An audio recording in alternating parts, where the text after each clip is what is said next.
This conference will now be recorded.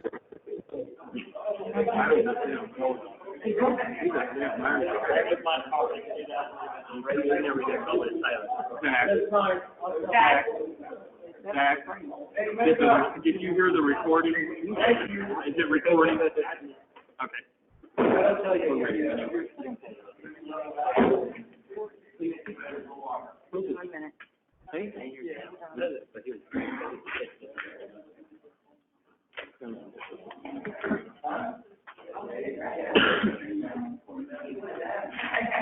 He looks familiar. I would like to call this meeting to order this evening. I am Mayor Pro Tem Rhiannon Foster, and it's Monday, December 18th, 2023. I would please like to start with prayer and pledge allegiance, and I would please like to call on Ms. Tina Bogas to do our prayer this evening.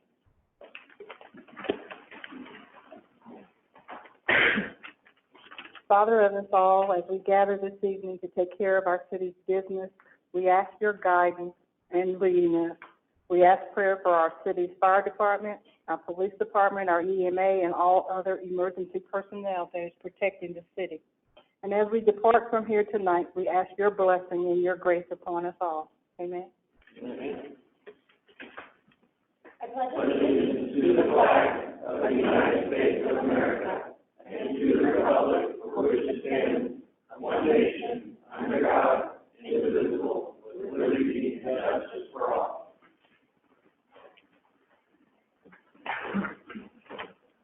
Okay, looks like first thing we have is a public meeting. Oh, I'm so sorry. Roll call. I missed it. Yes. Roll call, please.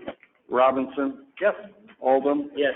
Marshall. Here. August. Here. Hiller. Here. Cross. Here. Foster. Here. Bliss. Here. All present. Thank you. All right. Now we will have a public meeting for fiscal year 2024 to 25 strategic plan and budget. I'll refer to Kelvin. Okay. Yeah, we set aside a time every year to ask the public to provide any input they would wish to provide directly to council in preparation for their strategic planning session, which is on January the 6th. So at this time, if anybody from the audience wishes to add anything or have council consider anything for the strategic plan coming up and or budget, there will be another time right before we pass the budget or consider adoption of the budget to provide additional input. But again, we invite anybody to provide any input.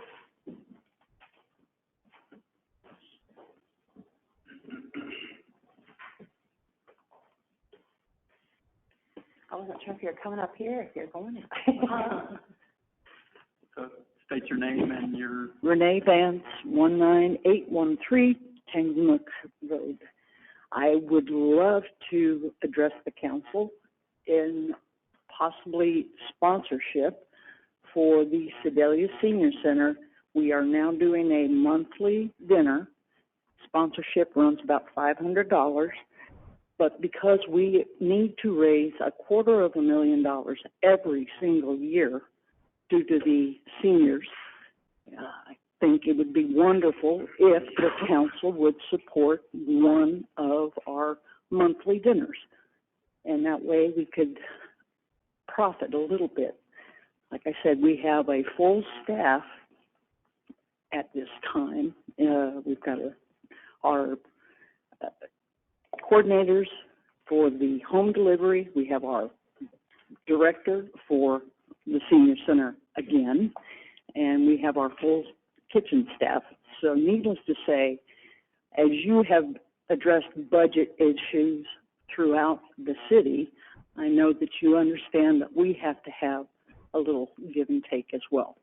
So your consideration would be greatly appreciated for a $500 minimum.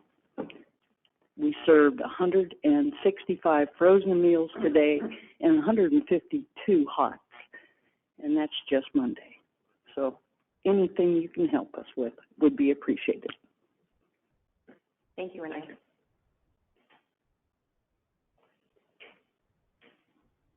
Anybody else? Nope. Is there anything else you would like to add? Okay. So next we will move on. I will entertain approval of the new previous session minutes. Motion approved. Second. All in favor? Aye. Opposed? Okay, now we will move on to, let's see, acceptance of Citizens Traffic Advisory Commission minutes dated November 15th, 2023. Motion approved. Second. All in favor? Aye. Opposed? Okay. Now I would please like to call on Jack Robinson to discuss Public Safety Committee. We have a presentation by the Sedalia Pettis County Emergency Management Agency presenter Tricia Rhoda. Please.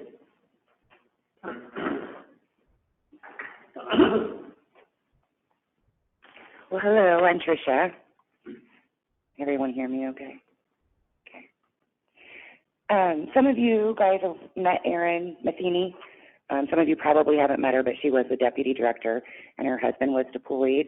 So she has moved. Her last day was on Friday, and then the new hire will start January 3rd as her replacement. But we enjoyed working with her. So what is emergency management? There's kind of 4 phases of emergency management. You take actions ahead of the time to be ready for a disaster. So that's your pre-planning. Then you go into what we're doing during it, and that's our response. So we're here to protect life and property in an emergency. And then after that, we have recovery. We rebuild from an emergency, and then when we look forward, like in the future, what we just went through is the hazard mitigation aspect of it to prevent future emergencies or minimal their effects. And one thing that we all need to remember is every disaster starts local and ends local. So if we have a major event and you see the state come in and we see FEMA come in, at the end of the day, it's going to start here and then it's going to end with us here. Some of our 2023 accomplishments that we've done throughout the year, I attended an integrated weather team. It was more of a class conducted by the National Weather Service in January. It was an amazing experience. We got to meet with several other emergency managements across the state. We also got to meet with the actual broadcast meteorologists that we see on the news and the National Weather Service. And what this was, it was aimed for us to mitigate the impact of hazardous weather and how we can improve our outcomes for the public by working together. And this is made out through like several different groups because we're all receiving the information different, and how can we get it out to the public. So it was interesting to see like meteorologists, they don't want to interrupt your football game for all these warnings, and they need new information. So I'm in a group chat with all of these people so we can send message so they can get the message out on the television as well. So it's just a great way for us to work together. Another thing that we've done, we've developed and conducted a Pettis County ChemPAC request plan. And ChemPAC is a little complicating. A ChemPAC is only used for responding in chemical incidents involving organophosphates. So that's basically a lot of agricultural pesticides. And it's intended if the first respond would go to an incident and they would have any exposure or side effects, and if the hospital didn't have, or they ran out of the antidote or they didn't have the antidote, we have a ChemPAC plan. But the state reached out to me. No one in our region had a plan. So they focused on Kansas City, and it was just taking a long time. It's a lot of different departments there. And she asked us to be kind of her guinea pig. And so Erin and I worked on that. It was a lot. We met with a lot of first responders. Does this plan work? Because we didn't really have like a basic anything to go off of. So it was just a lot of work getting that going. And then we brought back all of our first responders, and we actually did a tabletop exercise. I think that was really beneficial on how we're going to work together when that happens. And so then we also shared that template with our region, and the state took it as a template for other regions and counties across Missouri. So that was a big accomplishment for us. We attended the Liberty Sparks group. They're the amateur radios in the community. We work with them a lot during even our tornado tests that we do once a month. They have the background. They're testing their system along with mine. I never started my time, so better look. I don't overtalk you guys. So I work with them a lot. And then in June, the Civil Air Patrol invited me to a 3-day search and rescue. So it was over a weekend. It was a 24-hour, it was a really long exercise. It was really neat to see all the resources they brought to the table, and I'm really excited to work with them next year because they have a lot of resources that we wouldn't necessarily request through the state. And it wasn't just like Pettis County Civil Air Patrol. I mean, it was several surrounding counties, but they had a lot of information and tools that they could help us during a disaster that would actually save us a little bit of money when you're talking about the cost effect. We assisted with the Balloon Festival in June. We're always at the Missouri State Fair. This year was a little different. The National Weather Service wasn't actually there facilitating the weather because they were short-staffed. So during hazardous events, I was at the Iowa State Trooper's office, and I was able to talk to the National Weather Service and then interject and coordinate that information to the state troopers. We also did a tabletop on the long care facilities. We thought that there was a need on the west side of town for some vulnerable population. So we had a tabletop exercise earlier in the year, and some of the city council was there, and we appreciate that. And you get to see a little bit more of what we do. And then we did a full scale, and we had them evacuate. And what was different about this exercise is a lot of your law enforcement and fire chiefs are out there helping, assisting. This was like rolling blackouts. It was hot. But we said they're not available because we're really busy in the town of Sedalia. So we opened up the EOC, which is at my office. And so we were doing back behind the scenes to exercise that way as well. So that was done in July. Multiple times throughout the year, we do multiple educational outreach to various different groups just about being prepared, the siren process, the shelter process. I just mentioned a few on there, the Southern Panhandle Boy Scouts. And then the assisted living facilities, if they lose power, it's up to the individual to what their plan is. So if they don't have family to go to, we have to kind of figure that out. So we've been working with them a lot to try to come up with some kind of plan. And then I'm also on the state committee to see what states we're going to do as a region. I think it's very important so the exercises don't say really urban. It's good to get a hold of some of those exercises so it's more focused on our rural areas to learn from. So we did a big medical surge due to hazardous materials that obviously came from the ChemPack. And we did ransomware attacks. That was interesting with like ITS and emergency managers. And some pipeline incidents. And then we all heard about Minden this year with the train derailment. So we've had a lot of stuff, and we have a lot of stuff coming out of that incident there. This year, it's 100% done. We got the Command 1 program. It's from the National Weather Service to sound the sirens. So it's a signal from the National Weather Service. It hits the Pentagon, and it will go out specifically for those towns. So it's from dispatch, and then the backup is from EMA. And we can still go in there and add additional towns if we want to override that system. That was paid through the ARPA fund. So we got that money last year. Also, every year I apply for the Walmart grant. It's usually around $1,000. We got 28 NOAA weather radios for the community, and including, and we promote this a lot, is the 5 pillow shakers and flashlight kits for hearing impaired. It's not a new thing, just a lot of people don't know about it. Some of you have seen a lot more this year for our hazard mitigation planning. We have to update that every 5 years. We're almost done with it in January. Once we get everybody, you guys are going to sign off on that resolution, and once they get all those back, that plan will be finalized. We have to do this for grant money. It's its own pot of money during a disaster you would apply for, and that they also look at that when it's a different public assistance grant with FEMA. So that plan is very important. I've already mentioned the ChemPack plan. We've also started developing two plans, one for Sedalia, one for Pettis County for debris management. So I'll start coordinating with a lot of different partners just to update our plan and talk through the process, because I would rather talk to them now versus if we're out there gathering a whole bunch of debris. Also next year, every 2 years, the state reviews my LEOP, which is our local emergency operations plan. So this year I'm up for review, so I'll meet with all the key stakeholders, all the first response. We'll go through the plan, and then we'll sign off on that plan, and then I get audited, or they have to approve my plan this year. So that's a big project. So the Emergency Performance Grant is very significant for my office. It's a grant that I apply for every year.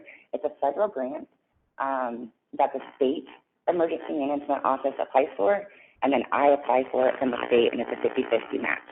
Over the years, it has decreased significantly, but this year it's been a really big hit. There's a lot of requirements for EMPG. I have to participate in one tabletop, one operational based exercise, and then they're having a lot of focus on THIRA, and that is it stands for Threat, Hazard, Identification, and Risk Assessment. And I'm sure some of your law enforcement might mention THIRA, and then they're probably going to call me and say, what is this? Because they're kind of wrapping this all together for grant money. So it's important because you have to identify it in your THIRA. So I have the city and the counties, and a lot of your grant money for your gaps comes from this THIRA. And we have a region THIRA with my region for emergency management. So that's a little bit added to this grant. So as a whole, the Missouri State Emergency Management Agency requested $5.3 million, and they were only given $3.5 million. So the state of Missouri was cut $1.8 million for applications for 2023. And please remember the grant cycle is different. It starts July 1 of 2023, and then it will end June of 2024. This was a surprise. This grant did pay for a lot of stuff. This grant paid for 50% of salaries, benefits. It paid for office supplies, insurance. Not all of it, but I did get money for it. And another big one was siren repair. Just the county pays for siren repair, but they no longer cover any of that. The only thing that they pay is 50% salaries, and it'll come up again in another slide. And it paid 50% of benefits, and we got like $1,400. But we'll take a look at my expenses of 2022. I just kind of gave you a flash of what EMA spent in 2022 and 2023 and how much that grant covered. So this year, that grant's closed. It was $61,891.43. And then you can see my estimates because this year's not over yet. So the 2024 budget estimates, it's obviously went up significantly. The EMPG grant for 2024, I won't apply for that until like August of next year, and I'm estimating that it'll be around $50,000. The county budget is estimated to be around $85,000, and Sedelia's EMA budget is $62,000. So there's multiple factors that play into this increase. They're not guaranteed to occur, but this is what I'm foreseeing. The biggest impact is the grant being cut across the state. And I've already said that, received grant funding for salaries with a very small portion of benefits. Benefits was $1,425. I also requested a new antenna for my EMA office because I am not using my own. I'm not using my own antenna right now, and that's what runs my Command 1 for the sirens. So that's a little pricey. And then I also put in some Mostwind radios. A lot of the first responders have went digital, and EMA needs to be able to communicate with them during a disaster. The good news is my office is smaller, so I don't need a whole bunch of radios, mobile and a portable. I worked with Matt Wirt on a grant to get a mobile, and I'm going to work on the RSOT grant to see if I can get another portable from them. But I've applied for a Mostwind radio, I think, in 4 or 5 different grants, and I did not get the grant. So I apologize about that, but I did try. So looking forward in 2024, a lot of stuff I want to accomplish this year is the debris management plan for both the city and the county, really look at temporary sites, what we're going to do, and I also coordinated that with hosting planning for disaster debris in March. So hopefully I'll pique your interest enough in the next couple months to attend that training. Also in May, we're going to have a senior official workshop for hazardous preparedness, and it's kind of more geared towards the elected officials. So if anybody's interested in that class, it should be a good class.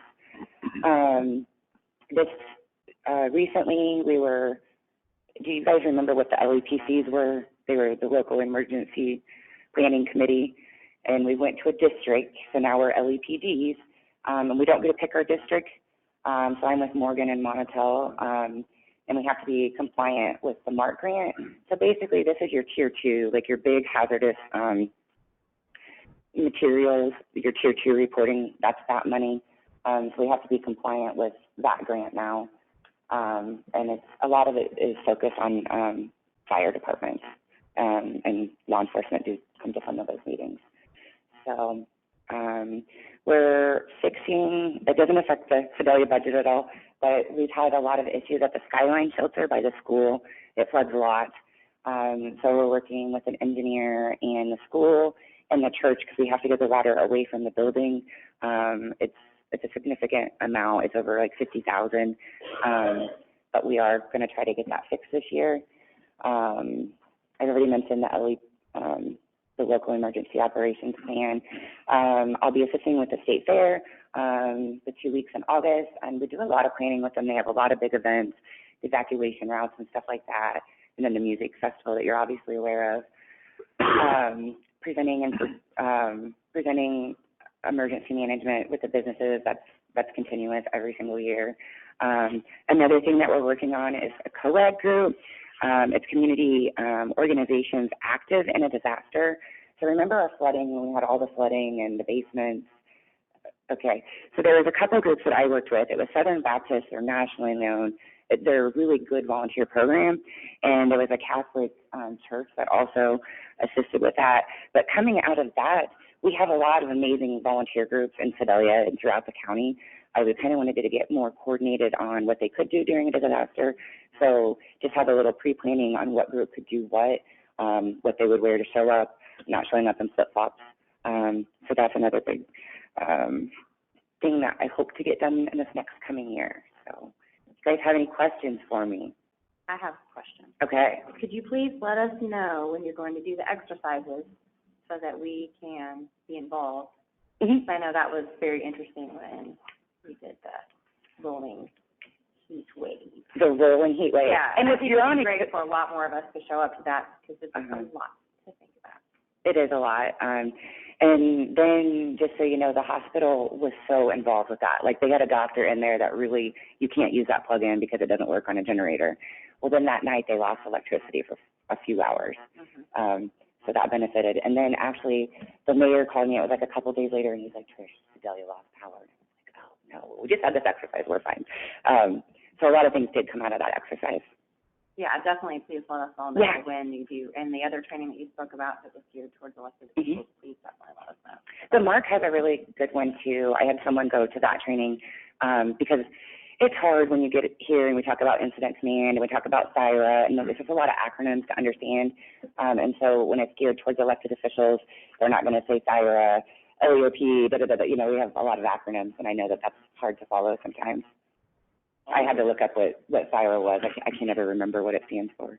On the MARC grant, now that we're having to work with Morgan and Monticello counties, what does that partnership need to look like now? So What brings us into compliance and working with them? What is that? Yeah, that's a great question. So how it brings us into compliance is, so this year we have to have a discussion-based exercise, and we have to have a tabletop exercise. And they give you a whole list of sheets, but that's basically what we can do. And then we all have to fill out our grant individually. So all of our money is kind of in a pot right now because our LEPC wasn't compliant. Our money just sat there for a little bit. But the money was used for classes that we're already training on. So we're trying to find something that we can use the money on that will benefit us to not use towards that specific training. And there may be, we could contract an exercise. There's a lot of different avenues, but I'll definitely work with the fire department to see how they want that money spent. Does the exercise have to be with the other two counties as well, or? Yes, and that's what we run into. And it becomes a little complicating because sometimes we wouldn't call those counties. They're not in our mutual aid agreement, but we can tie it in somehow. Or we can do the exercise and then take it back and do it separate for our own county. And then I think a question we kind of bring up every year is about siren placement and repair.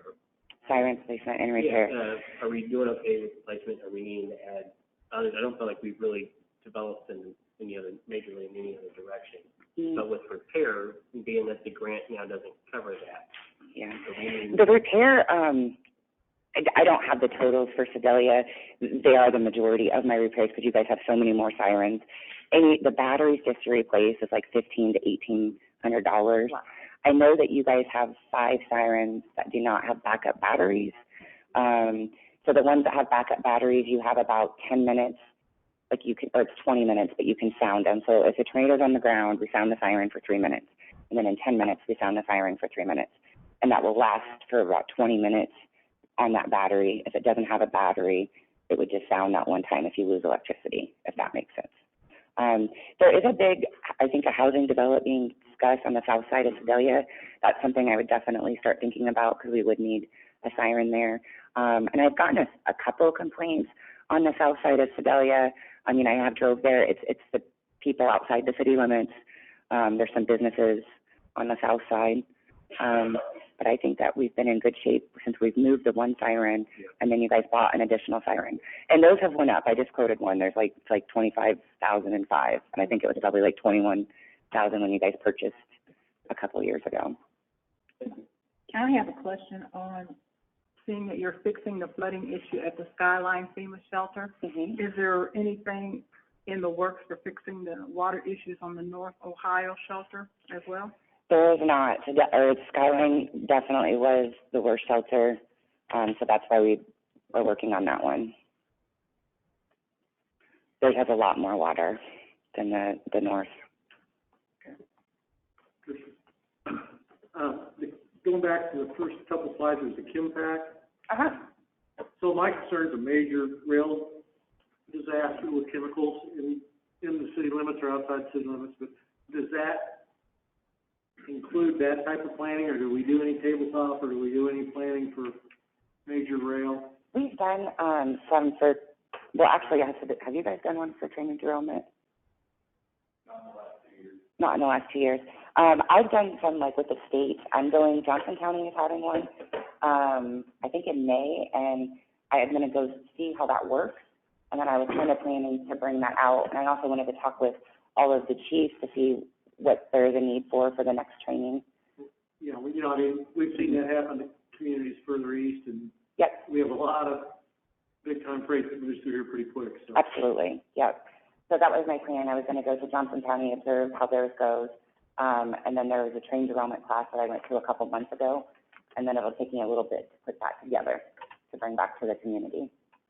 So that'd be the first step, and then feather that into some type of planning next year or something. Uh-huh. Okay. Yep. There's a lot of different plans, but yes, it is an I important. think Braille's one thing I kind of wanted to just emphasize. We could have a problem. Mm-hmm. Okay, thank you. You're welcome. Anything else? Anybody else? Well, thank you. Thank you. You give it to Kelvin, I guess. Kelvin. Yeah, just leave it out there if you would. There's another one coming up. Thank you. Thanks, Trish. Okay. Next, I would please like to move to Finance and Administration, and I give the floor to Chairman Marshall. All right, I got five items on my report tonight. First is, Jacob Powell, our finance director, will present an update for major tax revenue collection. So these revenue numbers looking at October sales at the stores, net sales and use tax was up fiscal year to date for our most recent payment of about over $250,000 or 1.9%.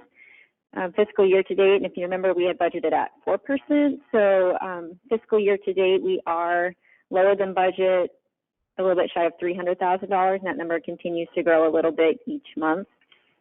Where our revenue is higher than it was the prior month, but it's not as high as what we had budgeted.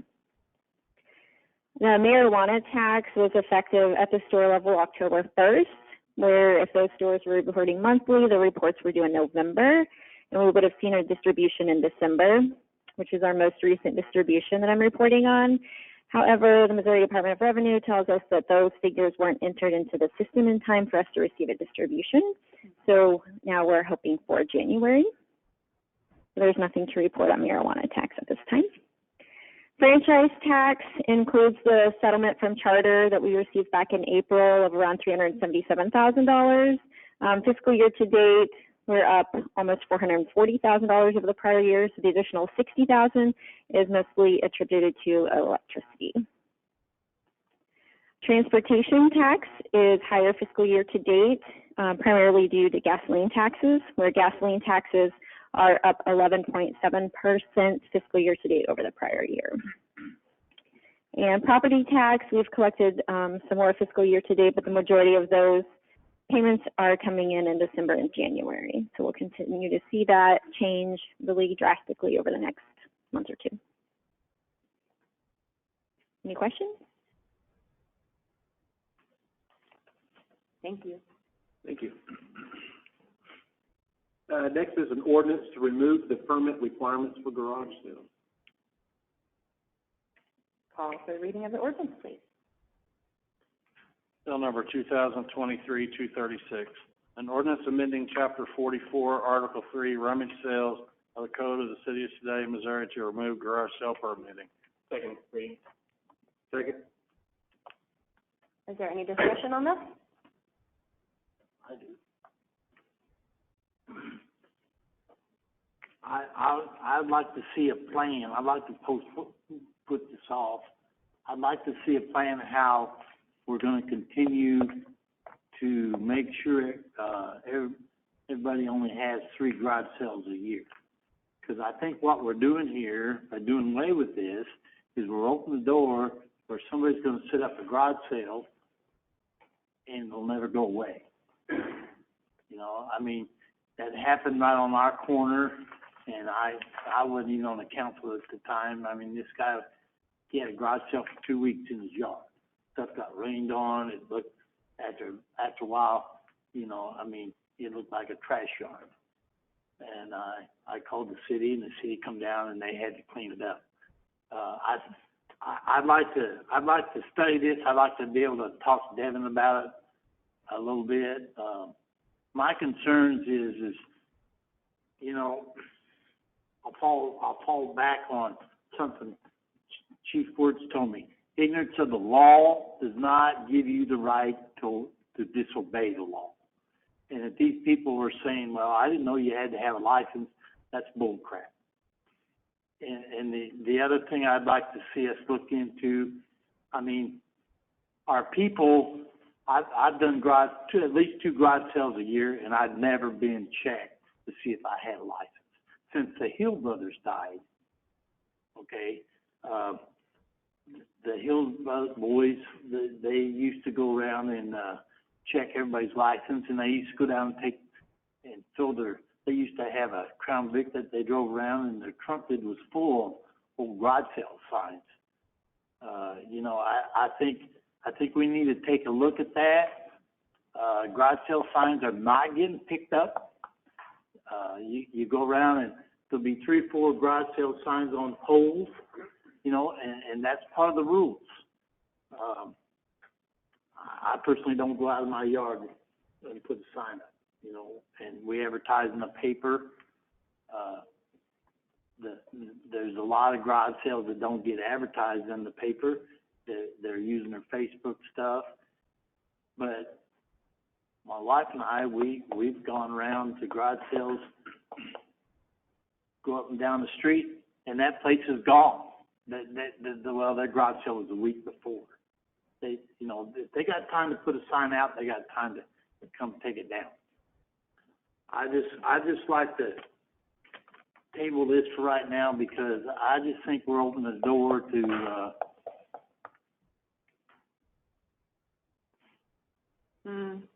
I don't.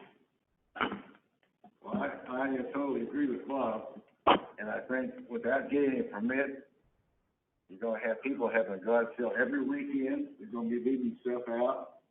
They're gonna cover it up, and as far as putting out your garage sale signs, I think we need to have people put their name, address, and phone number on there.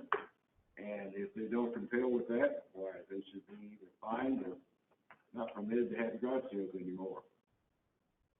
Thank you. I kind of feel like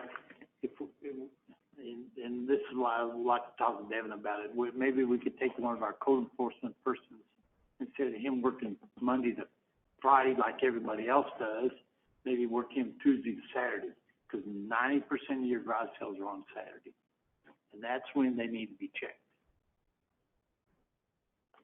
Any more discussion? Okay, I've had a motion and a second, so all in favor? What, did you had a motion, did you have a second? Mm-hmm. What, Madam President, what was the motion? I think it was a motion to table, but if Well, the proper so he- motion, if it's to move it from this meeting to another meeting, the proper motion would be a motion to postpone, and then we should have a motion to postpone to, is it the next regular meeting? Is it Well, I think that. If there's the motion on the floor for Motion the on the floor second reading. previous, yeah, on the for the second reading, Okay. yeah. So do we need to So deal was with that Mr. motion? Hiller's Or did we? motion was out of order? Motion for a second reading. Mhm. Chairman Marshall seconded my motion. She opened it for discussion. Okay. Bob Hiller put the motion to postpone, or didn't Right, motion yeah, to no. postpone, but would like to postpone. Okay, he's discussed it. Okay. And then So- Cross just conferred. Gotcha. So then what? So you had a motion and a second. Mhm, yeah, motion and second, so all in favor? Aye. Opposed? No. So do we need to do a roll call on that? You don't need to do a roll call, but do you need to, Madam President, do you need to poll the voters to verify who Please. voted what? Yes, please, can we please poll? So, we're just voting to postpone it. No, right now, we're voting against the ordinance. well, no, we're voting to read, and then if you don't, yeah, right now, we're gonna poll to see all in favor, right? Okay. Just for the second reading. Just for the second reading, that's Okay, it. so I'm gonna call a roll call. Yes, please. This is a Yes. poll, you're gonna poll the council members to their vote. Robinson? No. Oldham? Yes. Marshall? Yes. Bogus? Yes. Hiller? No. Cross? No. Foster? Yes. Bliss? Let me be sure. I'm voting for the second reading. Yes. And what's the count? No, it shouldn't matter. No. So I believe the yes is favor? So Madam President breaks the tie in the case of a 4-4 vote. So I vote yes. So now I'd like to call for the reading of the ordinance. Bill number 2023-236, an ordinance amending Chapter 44, Article 3, rummage sales of the Code of the City of Sedalia, Missouri to remove garage sale permitting. Final passage. Second. Roll call, please. Oldham? Yes. Marshall? Yes. Bogus? Yes. Hiller? No? Cross? No. Foster? Yes. Bliss? No. And Robinson. No. Again, You guys. 4-4. Madam President breaks the tie. Well, she's already voted. That's correct. She votes twice. The mayor pro tem, when serving in the role of the mayor, votes twice. She votes first as a council member and second as the mayor. If there's a tie. If there's a tie, correct. I vote yes. Okay. You guys have to get spicy on me, don't you? Okay, so, Chris, continue. Third is, discussion was about extending the term for council members from 2 years to 4 years, happened at our last council meeting. It was voted by the council to let the public decide, and an ordinance is needed to put this item on a ballot in April. Okay, call for the reading of the ordinance, please.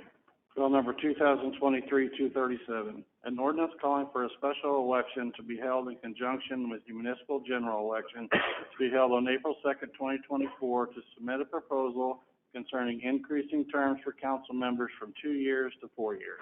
Second reading. Second. Those in favor? Aye. Opposed? Bill number Now, do you have any, go ahead, I'm sorry, Go ahead. I'm gonna change it so we don't get stuck again like we did a second ago. Do we have any discussion on this, council? Seeing none, please proceed. Chris?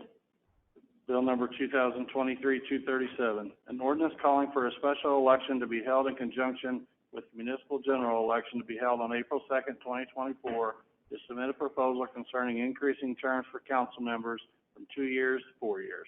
Final passage. Second. Roll call, please. Marshall, Yes. Bogus, Yes. Hiller, Yes. Cross, Yes. Foster, Yes. Bliss, Yes. Robinson, No. Oldham. Yes. 7 yes, 1 no. All right, my next item is amending the conflict of interest ordinance to require the assistant city administrator to file financial disclosure reports.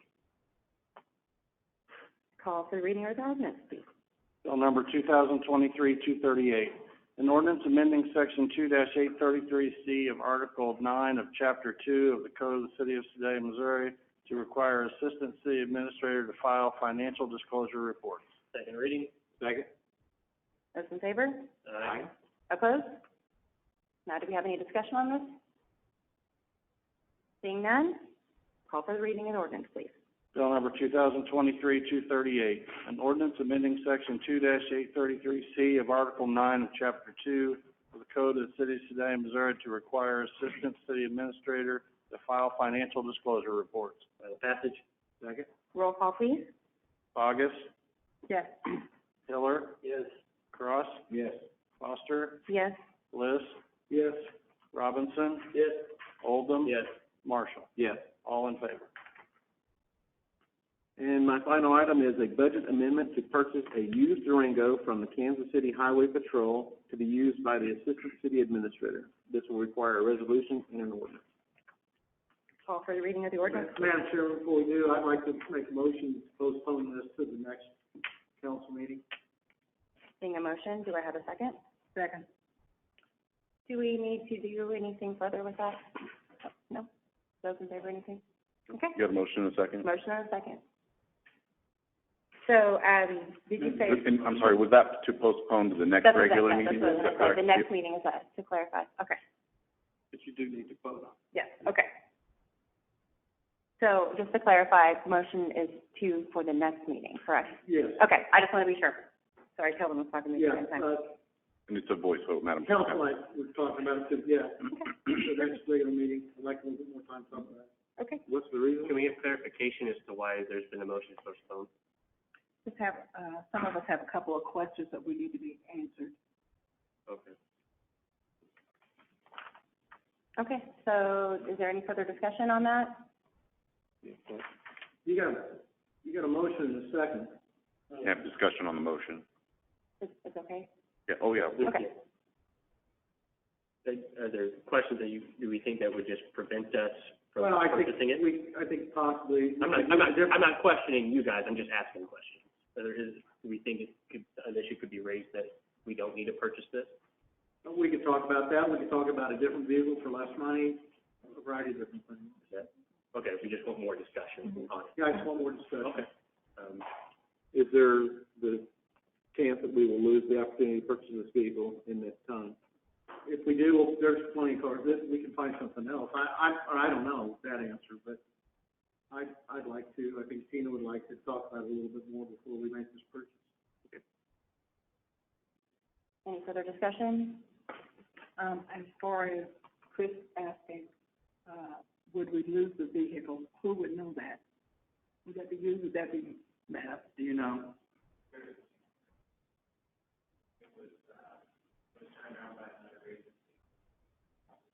Would you go to the microphone so everybody could, I'm sorry. Please, thank you.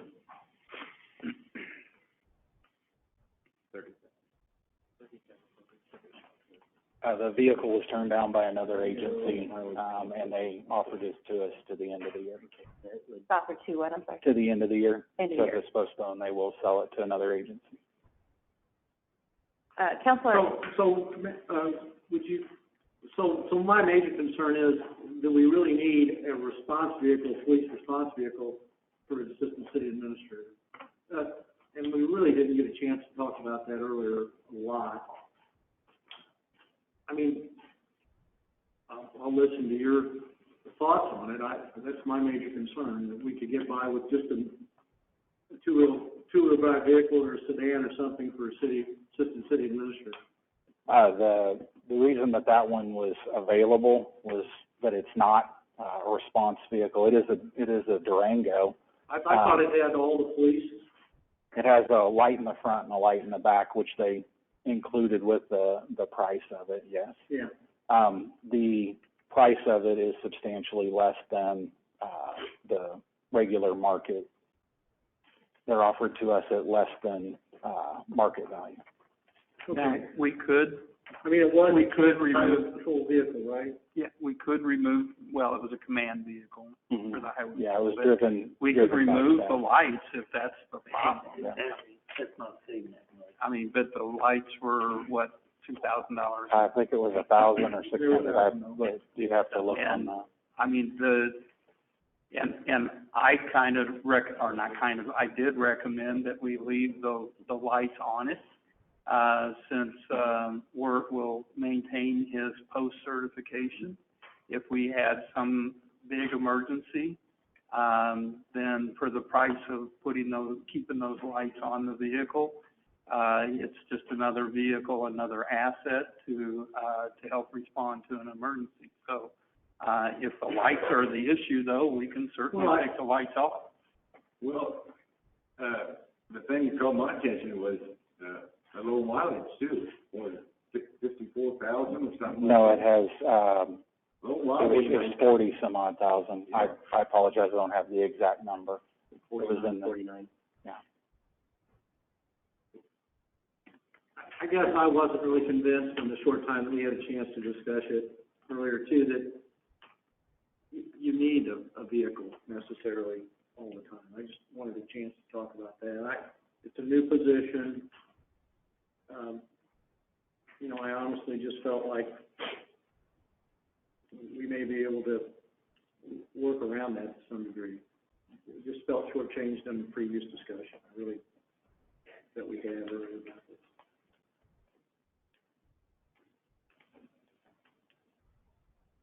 But, I think the council can decide. is there any further discussion from council? And we'll make sure everybody's satisfied that they had enough chance to talk about it. Kelvin, do you have anything else that you need to add to that?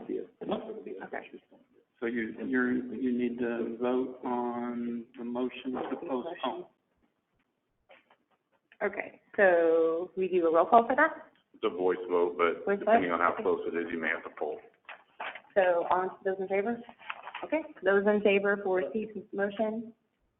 Aye. Those opposed? Aye. Should I voice vote that? If you feel like it was clear, you can declare it, or you can ask for a poll to be sure. Let's poll to be sure, please. Robinson, we're voting on hold on whether just we're one going to second. postpone. Okay, please, thank you. Gotcha. Okay, sorry. Just want to make sure. Okay, everybody on the same page? Everybody clear that we're voting to see if we want to postpone this or not? Okay, just want to be sure. All right. Please proceed, Jason. Robinson. No. Oldham. No. Marshall. No.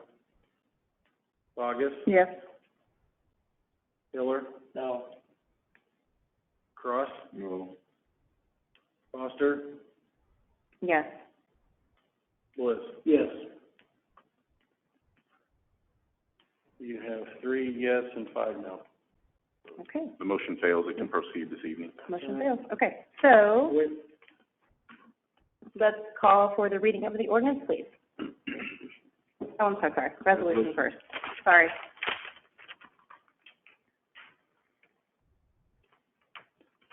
Resolution 2074. A resolution of the City Council of the City of Sedalia, Missouri, stating facts and reasons for the necessity to amend and increase the city's annual budget for fiscal year 2024. Motion to approve. Second. All in favor? Aye. Opposed? Aye.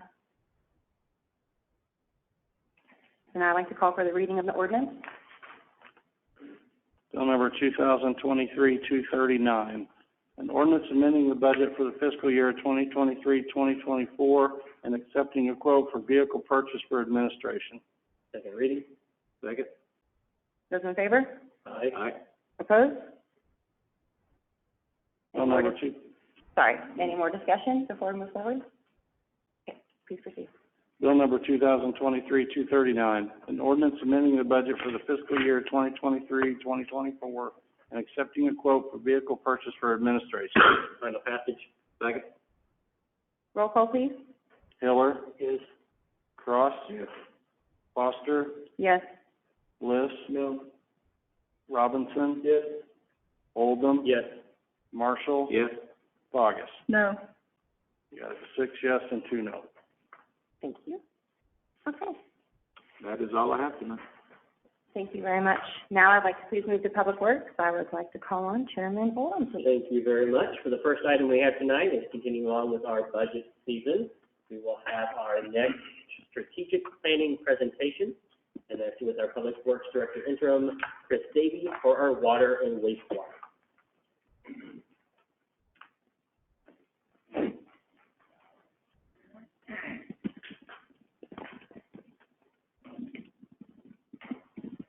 Mayor Pro Tem, Councilors, City Administrator, thank you for this time. I want you to relax. This is going to be quick, just big numbers, so I'm relaxed. First of all, so we're going to talk about water first. I don't have any slides for it. So what is the strategic plan for water? Basically, it's really the mission of the water department, and that is to provide clean and safe water to every customer that we have. And then also to look to the future to ensure that we have an adequate supply for whatever those needs may be. To accomplish that, the city approved a master plan back in July of 2022. So that's your key to moving forward and implementing that plan. There's three things that I would say that need to be done that aren't part of that. One is, I don't know the exact year, but the city moved to radio read for their water meters. And part of that system is, I'm going to just call them repeaters. On the existing water towers, there are a repeater on each that basically picks up the read from the meters that's in the ground, sends it to our computer system. That's probably oversimplified, but that's really what happens. Those are reaching their end of life, and those need to be replaced. I can give you costs, but I mean, basically you're looking at about $120,000 to replace that, and that's really every 10 years you should be looking at doing that. The other part of that is replacing old meters. If you look at when the city started that, we're getting to the end of life of some of the old existing meters that were never replaced during the last time they did a major replacement. And the one thing you really don't want to do is replace all the meters in 1 year, because then you're in this loop that is kind of like replacing vehicles or anything else. If you do it every 20 years, you're looking at a huge cost. So you start looking at replacing those when they start nearing their end of life, so that you pick, we have approximately 10 to 11,000 meters in our system. So you start looking at that, you should be replacing them somewhere around 1,000 meters a year. So that's just kind of a ballpark, but that's something that the city really needs to start looking at, because we're reaching the end of our life of close to 2,000 meters in the next coming year. The last thing that I will say is that with respect to water is we really need a review of our code to ensure that people are paying their fair share. This isn't just a public works or utilities issue. This also should be working in conjunction with finance. I'm going to stop there. That's really the water system. If you have any questions, I'd be glad to answer them.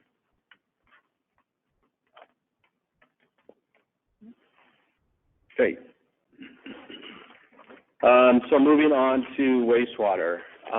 If you look at the screen up here, so we're going to kind of talk about where we're headed with the wastewater system. So here you see where our three plants are. We got the north, the central, and the southeast plants. Those are kind of a general, or that's where they're located. If we can go to the, can I do it from here? Mm-hmm. Oh, look at that. So originally, the concept was, well, let me back up a little bit. The city, through Department of, and I may not get all the right acronyms correct, but basically through the Department of Natural Resources, the city was under a consent order for the North Plant. Basically, it had reached its end of life and needed to be replaced. The conceptual plan with the city was to move it just, so you see up in the upper right hand of the screen, there's a detention basin. Basically, the city bought some property up there to place a new plant up in that direction, with the idea that development would happen up there and for all future growth in the north part of the city. In reviewing that with also all of our some previous plans that the city had done, we looked at it internally and thought that there was better alternatives to replacing the north plant. And that was really to combine the existing north plant and bring that flow back down to the central plant. With the so you still don't lose your ability at some future date to build a north plant if and when the need arises. But what this does at this point in time, we feel in reviewing it both internally with our engineering firm and with DNR, that in combination, if combining it in the central plant, basically you remove a point source solution or a pollution point into a creek, so you get rid of one permit. Your ability to consolidate staff, and we also feel that long-term, well, I guess short-term, we feel we're gonna save close to $20 million on the project. I mean, these are budget numbers, so take it for what that's worth. So originally, the plan was, your north plant was gonna cost about $60 million. And we're estimating that by bringing all of that down and expanding the central plant, then we would end up with a $40 million project. Expanding the central plant or the north plant? Expanding the central plant. I thought we had an issue with the central plant being landlocked. We found solutions to that. We're gonna just wipe it. No, we're not. So there we go. So here's a picture of the central plant. So what you see basically, take away the blue, that's how the existing plant sits. One of the concerns that we're working on now is it's not in compliance with DNR. So the solution there was to basically fix the aeration basin, which is, if you look at the slide, it's to the west or to the left of where number 2 sits. And the issue with that is that that's the only aeration basin there. So there's no redundancy in that plant. So this is going to solve that issue. So by basically expanding the plant, what we could do is do away with the existing lagoon. So that's where numbers 2, 3, and 4 sit. That's about 6 acres, and creating a new equalization basin just across the railroad tracks up in some property that the city owns just north of the existing plant. And that would be sized to cover both the existing central plant and the north plant. So that all that flow, when you need it, would flow into that basin, and then when we have the ability to process it, it goes back through the plant. And then, as you can see, they're numbered, but basically we would provide a new headworks, a solids handling, 2 is an aeration basin and well, I guess 3 is really the aeration basin, 2 is really a splitter. So when you have flows in, it splits it appropriately into each aeration basin. And then 4 is just the final clarifiers before it goes through our existing UV system and discharges into the existing stream. So that's kind of an overall concept. We've run it by both our engineers, and then we met with the engineering firm. The city met with DNR, and they feel it's a viable plan. So there's a couple of things that are important to this. One is it does reduce the amount of time in construction. So we're going, I think the north plant was supposed to be done by 2029, if I remember correctly, or somewhere out there, or 2028. This should be completed by 2026. Again, as I mentioned, it will reduce the overall cost of the project based on our current estimates. It provides for expansion even into the future. So when we remove the existing EQ basin, we could potentially even add another train to this system if the central part of the city expands even more than existing. But it still also doesn't take away your options for the north plant. So we're able to, in essence, switch as flows change or as the city grows, provide you that opportunity to switch between both plants and move the flow in either direction. Part of, I guess the last piece of all of this is really our I&I issue. So I'm going to just throw some numbers out there.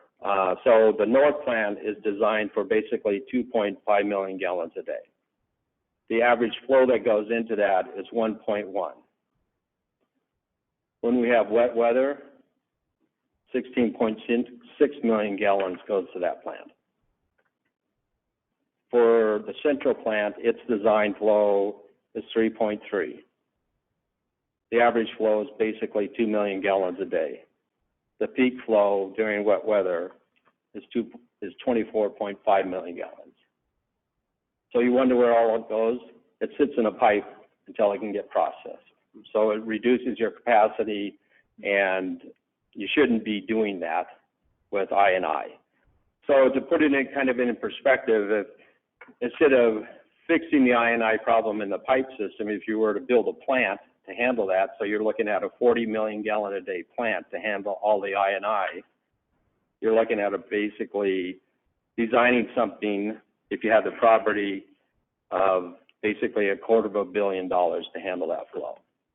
It's a lot cheaper to take care of the I&I than to build a plant that has a capacity to handle that flow. And I think this kind of shows some curves with that. So on the bottom, on the left-hand side of the screen, you see an I&I reduction. As you start reducing it, it gets more expensive because it's really easy to fix all the big problems. But if you start trying to capture, the last 10, 20%, it gets very expensive to do that.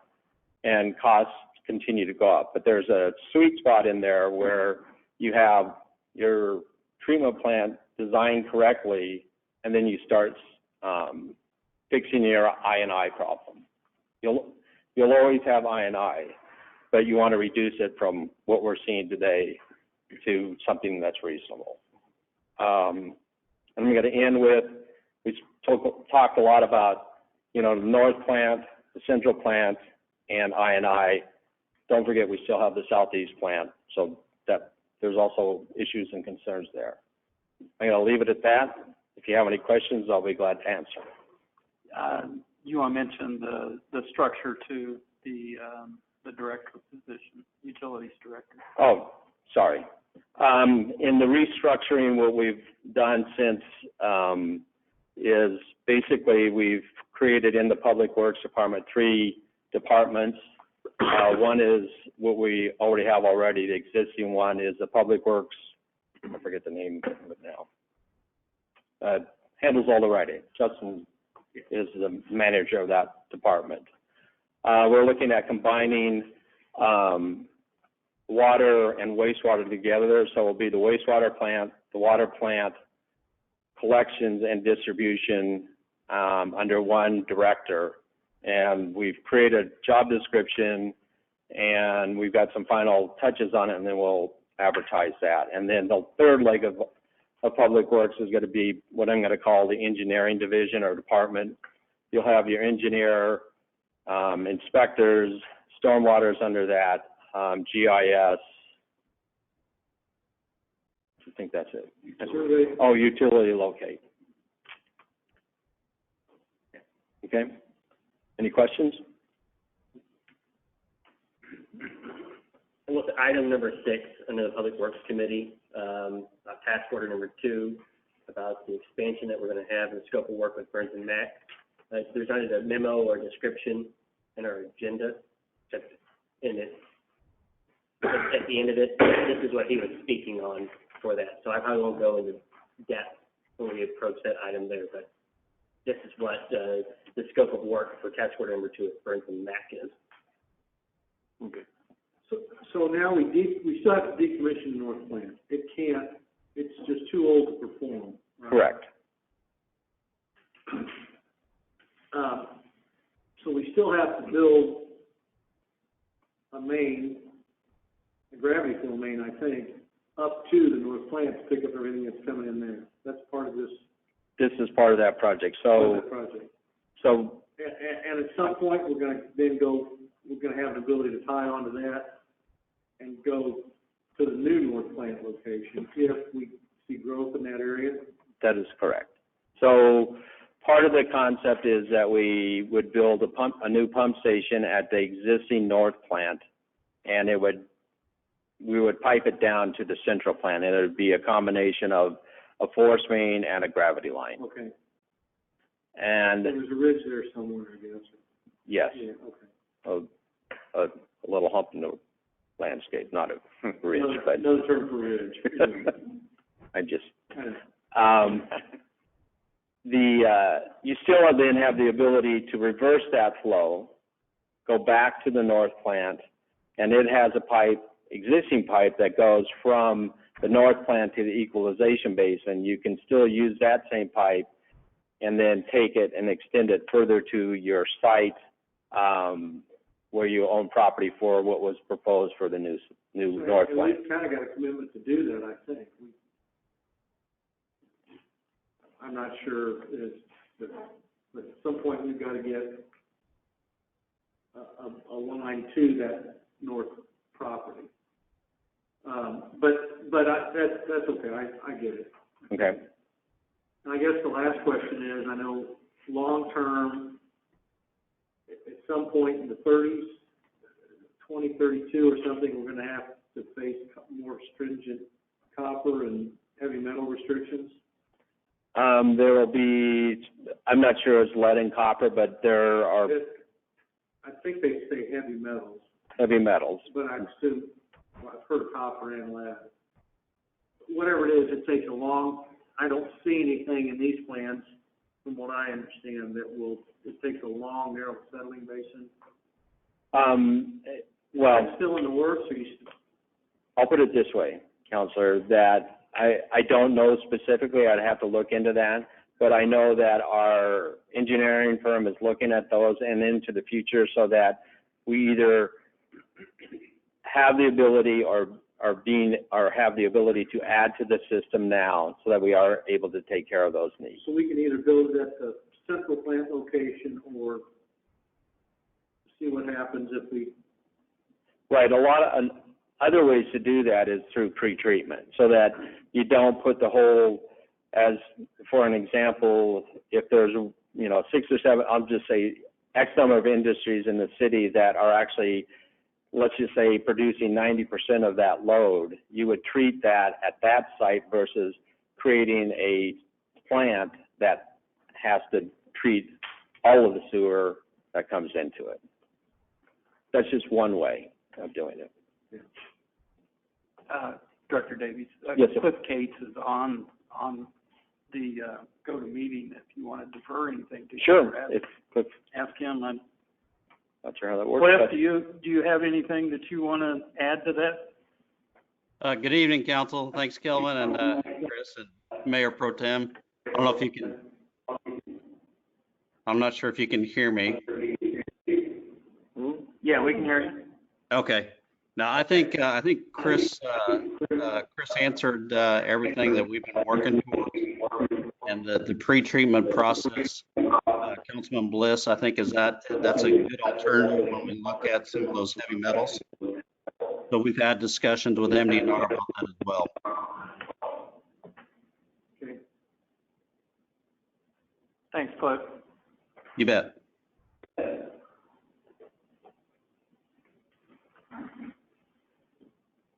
Anybody have anything else? Other questions for Chris? Thank you very much, councilors. Thank Mayor. you.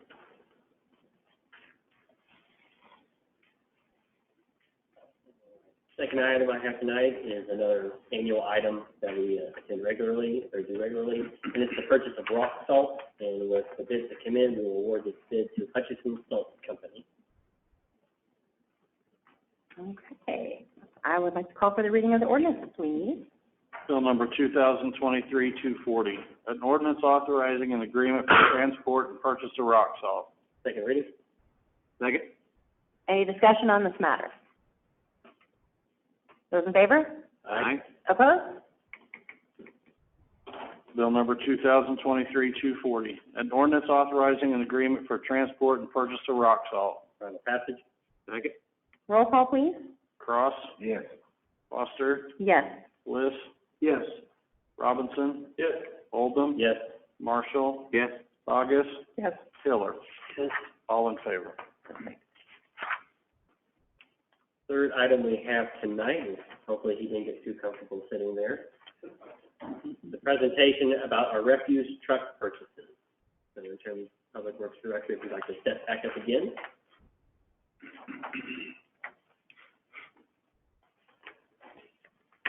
And there'll be a couple resolutions and a couple ordinances regarding this issues.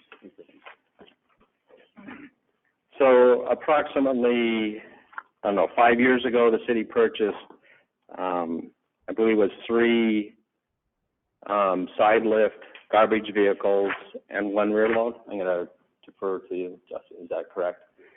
And in that time frame, it was, since I wasn't here, they were supposed to last anywhere from 7 years or longer. That was my understanding.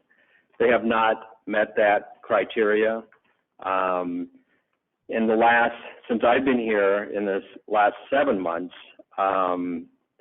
they have broken down at least 3 times, and we've had to use basically loaders and, I guess, large containers and pick up trash by hand, which is not obviously efficient. And if we're doing that, then staff does not have the ability to do the other jobs that they're being asked to do. In looking at this, the vehicles, I've been working with municipalities for 30 years, and these vehicles probably should have never, I'm going to just be honest, should have never been purchased. I'm not blaming anything, it's just they are not the type of vehicle you need to pick up trash in a city of this size. As a comparison, you know, I came from Lewiston. We have a population of about 35,000, and while we don't own the fleet, the contractor we use basically uses a dual axle vehicle that holds roughly, 20 to 30 yards of garbage, and that's what they use for garbage, recycling, and yard waste that they pick up. We have the opportunity now to purchase 2 of these vehicles, and you can see them in the packet. I have actually color copies that look much nicer for the presentation.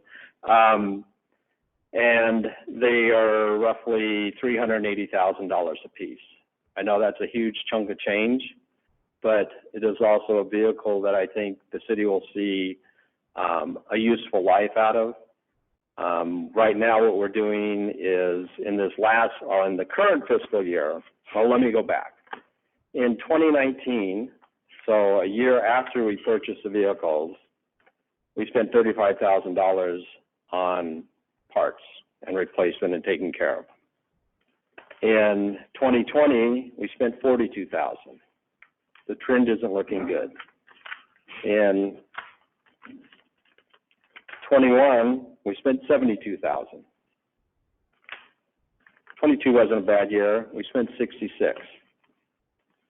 This year, we're on trend. Right now, we spent $93,000 this year. The year isn't over.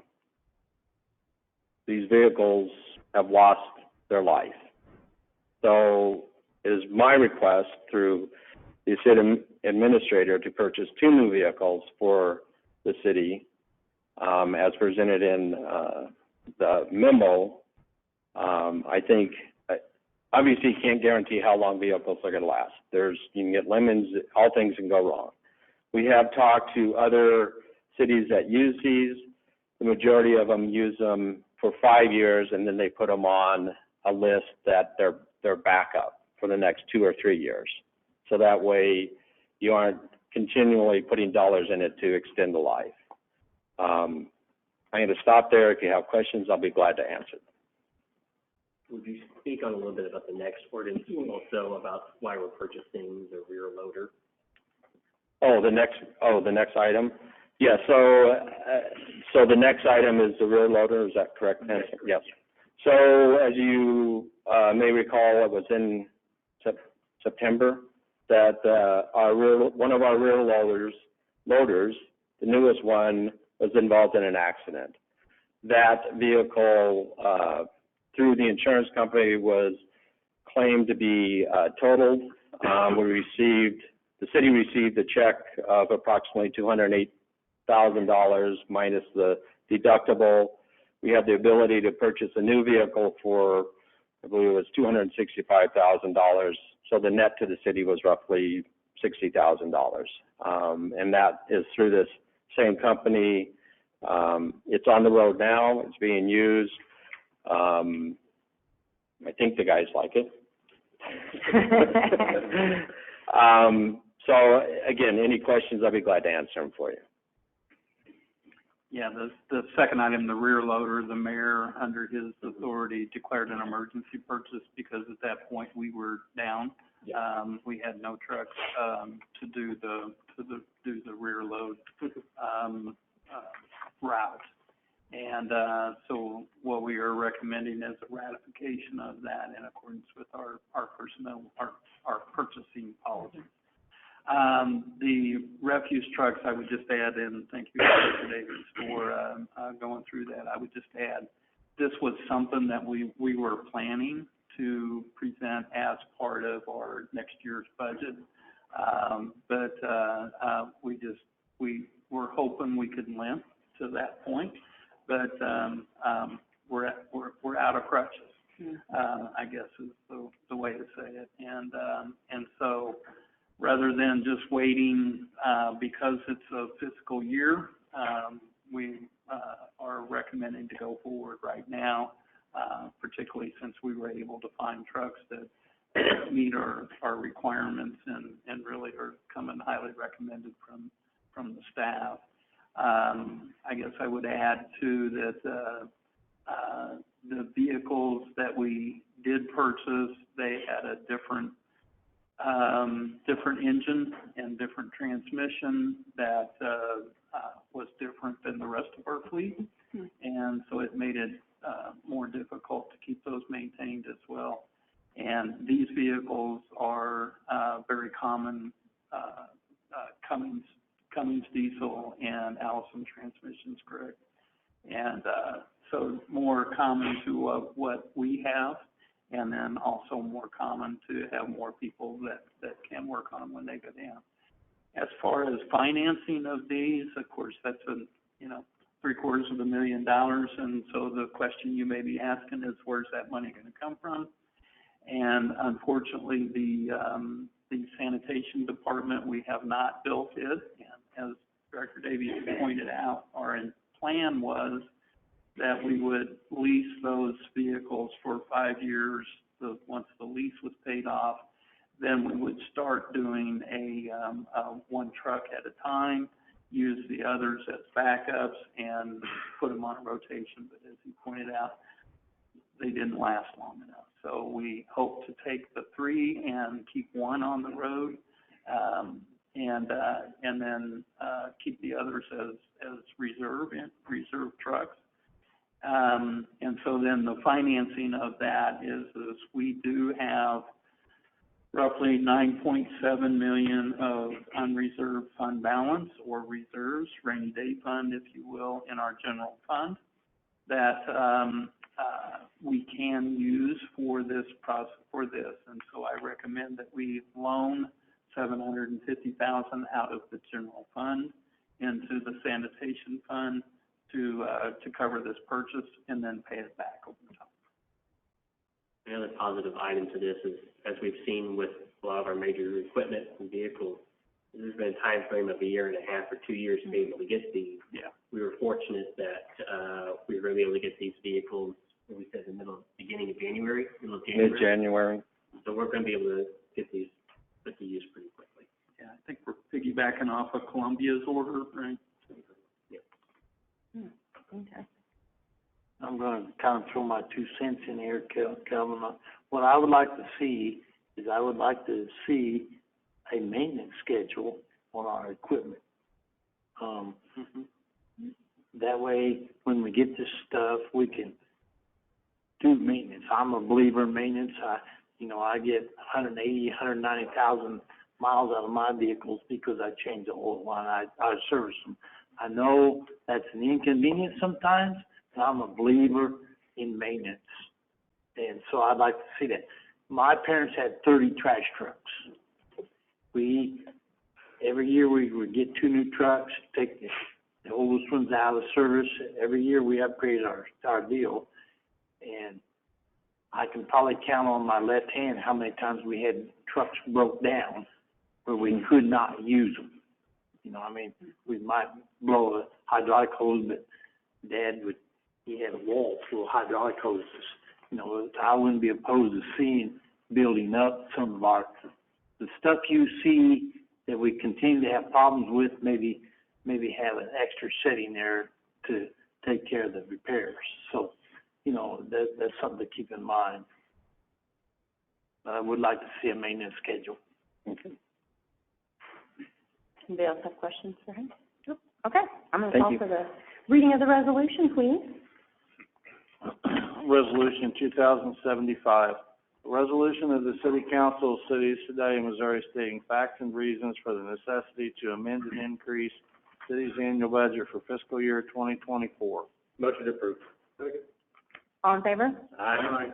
Opposed? Call for the ordinance, please. Bill number 2023-241. An ordinance amending the budget for the fiscal year 2023-2024 and approving and accepting a quote for the purchase of 2 side-loader garbage trucks. Second reading. Those in favor? Aye. Opposed?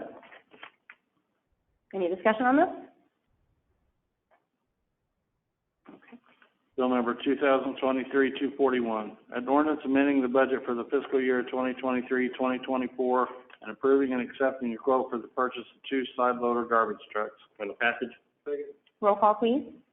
Foster, Yes. Bliss, Yes. Robinson, Yes. Oldham, Yes. Marshall, Yes. August, Yes. Hiller, Yes. Cross. Yes. All in favor. Perfect. Now I'd like to move to the next set, so call for the resolution, please. Resolution 2076. A resolution of the City Council of the City of Sedalia, Missouri, stating facts and reasons for the necessity to amend and increase the city's annual budget for fiscal year 2024. Motion approved. Second. All in favor? Aye. Opposed? Any discussion? No? Yes, call for the reading of the ordinance, please. Bill number 2023-242. An ordinance amending the budget for the fiscal year 2023-2024 and ratifying the purchase of a rear load garbage truck and camera. Second reading. All in favor? Aye. Opposed? Discussion? Bill number 2023-242. An ordinance amending the budget for the fiscal year 2023-2024 and ratifying the purchase of a rear-load garbage truck and camera. Final passage. Roll call, please. Bliss, Yes. Robinson, Yes. Oldham, Yes. Marshall, Yes. August, Yes. Hiller, Yes. Cross, Yes. Foster. Yes. All in favor. This item I have tonight is something we do on a regular basis. It's an annexation and utility service agreement. This will be with Kroger Property, Property 2 LLC. These are properties located at 6025 Low Drive and 6027 Low Drive. Call for the ordinance, please. Bill number 2023-243, an ordinance authorizing an annexation and utility services agreement for connection to the City of Sedaya's water distribution system. Second reading. Second. All in favor? Aye. Opposed? Discussion? Bill number 2023-243, an ordinance authorizing an annexation utility services agreement for connection to the City of Sedaya's water distribution system. Final passage. Second. Roll call, please. Robinson, Yes. Oldham, Yes. Marshall, Yes. August, Yes. Hiller, Yes. Cross, Yes. Foster, Yes. Bliss. Yes. All in favor. Call for the next ordinance, please. Bill number 2023-244, an ordinance authorizing an annexation utility services agreement for connection to the City of Sedaya's water distribution system. Second reading. Second. All in favor? Aye. Opposed? Discussion? Bill number 2023-244, an ordinance authorizing an annexation utility services agreement for connection to the City of Sedaya's water distribution system. Final passage. Roll call, please. Oldham, Yes. Marshall, Yes. August, Yes. Hiller, Yes. Cross, Yes. Foster, Yes. Bliss, Yes. Robinson. Yes. All in favor. Final item I have tonight is an item that Director Davies spoke on a little bit. This is for task order number 2 with Burns and Mack for the Central Wastewater Treatment Facility expansion. The first scope of work done. Call for the reading of the ordinance, please. Bill number 2023-245, an ordinance authorizing task order number 2 for technical support and engineering services related to the Central Wastewater Treatment Plant expansion. Second reading. Second. Those in favor? Aye. Opposed? Any discussion?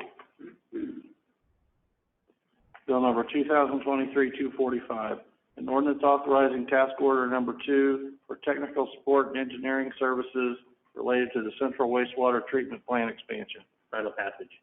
Second. Roll call, please. Marshall, Yes. August, Yes. Hiller, Yes. Cross, Yes. Foster, Yes. Bliss, Yes. Robinson, Yes. Oldham. Yes. All in favor. Okay. Let's see, there's nothing for community development tonight. So it looks like we move to miscellaneous items from Mayor, City Council, and Administrator. I have a couple items. First of all, thank you all for the gifts around here. The Christmas party is this Friday at 11 to 1 at Convention Hall.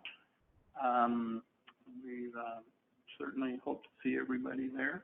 And just wanted to say Merry Christmas and Happy and a safe New Year. And then looking forward to the strategic planning on the 6th. So, Absolutely. Got 1, 2.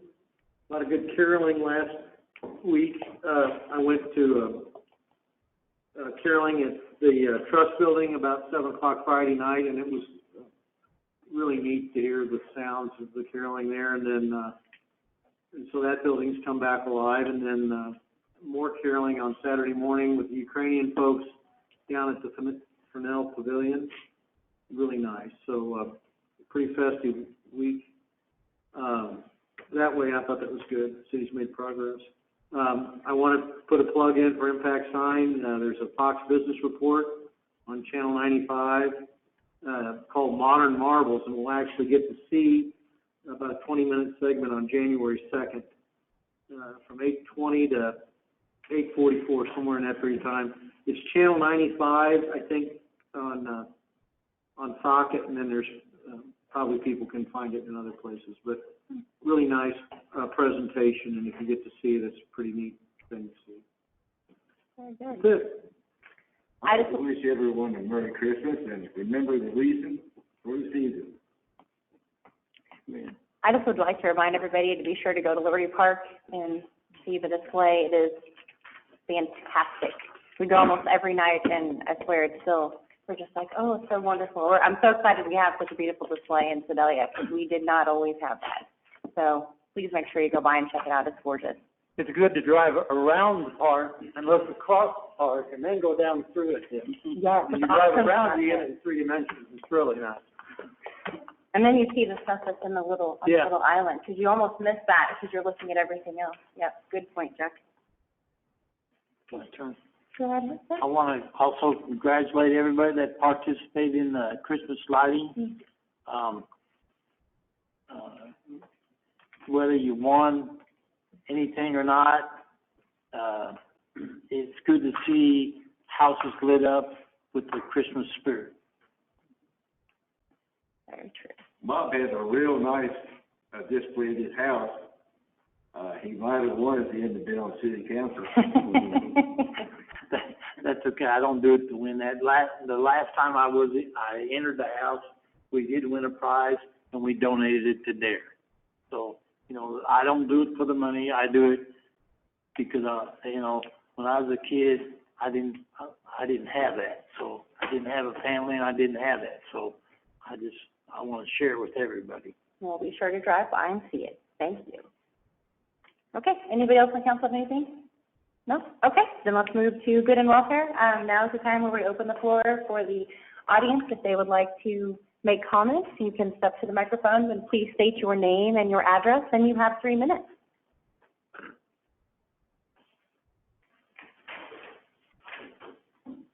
Renee, are you coming? Oh. Yeah, well, do the cookie sale.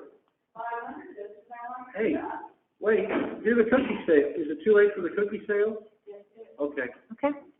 Yeah, we were down there buying some. All right, I've got a so lot. nobody? Okay. All right, well, I would entertain a motion to go to close our meeting. Motion moved to close our session for legal advice, real estate, and negotiated contract. Second? Okay. Roll call? Robinson? Yes. Oldham? Yes. Marshall? Yes. Bogus?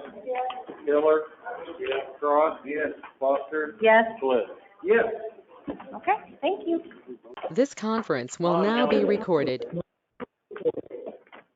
Motion to adjourn? I will entertain a motion. Do we have to back open session? No. Oh, motion to adjourn. Second. Roll call, do you need roll call for that? No. There you go, okay. All in favor? All in favor? Aye. Opposed?